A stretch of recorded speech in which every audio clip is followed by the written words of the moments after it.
More than 100 new taxes are now being developed under the umbrella of curbing greenhouse gases. The new taxes will be paid directly to the private bank consortium. At the producer level, taxes will be paid on farm animals' flatulence. At the consumer level, there will be carbon taxes on all forms of meat, beef, poultry, pork, and fish. All cars will be fitted with satellite tracking boxes that will tax driving by the mile.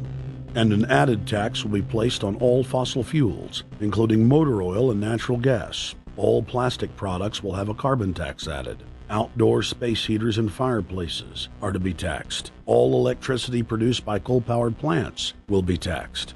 Under the cap-and-trade system, citizens will be forced to pay taxes on thousands of products to private cap-and-trade services owned by Al Gore and other elitists. There will be taxes on light bulbs, water, trash pickup, air travel, train travel, bus, ship, medicine, steel production, mining, clothing, laundry, asphalt are just a few of the new taxes to be levied. But to truly transform our economy, to protect our security and save our planet from the ravages of climate change, we need to ultimately make clean, renewable energy the profitable kind of energy. So I ask this Congress to send me legislation that places a market-based cap on carbon pollution and drives the production of more renewable energy in America. That's what we need. The notion of anthropogenic global warming is a fraud. In other words, the idea that the planet is getting warmer and that human activity is somehow responsible is a pseudo-scientific fraud. It's a big lie. It's a monstrosity.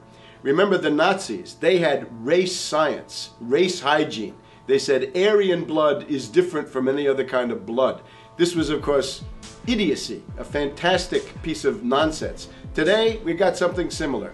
Global warming caused by human activity, and the answer to that is carbon tax plus cap and trade, according to the wishes of Al Gore, Prince Charles, and basically the entire world banking community, the world oligarchy. What they're trying to do with that is to perpetuate the current system where bankers rule the world, financiers rule the world, and the rest of us get the crumbs from the table. But remember, if you try to put on cap and trade and a global warming carbon tax with the idea that you're going to save the polar bears, what you're going to do is destroy human society.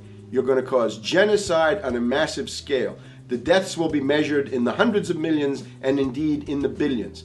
Just the idea of global warming means that there'll be no development for Africa, no development for the poorer parts of Southeast Asia, and no world economic recovery of any kind ever in our entire lifetime. So it's important to expose and fight the pseudo-scientific fraud of global warming. One more point about this. You don't need a climatologist to know that this stuff is a fraud. I'm a historian.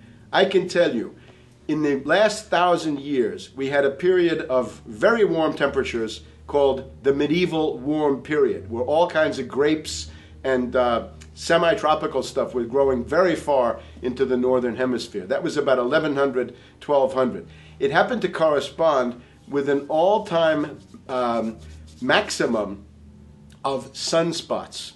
Right now, we can say that we're going into another maximum period where there'll be some warming, but we're well within the limits of the medieval warm period. About 1600 to 1650, there was an ice age in northern Europe. The North Sea was filled with ice. The German and Dutch ports and the English ports were filled with ice.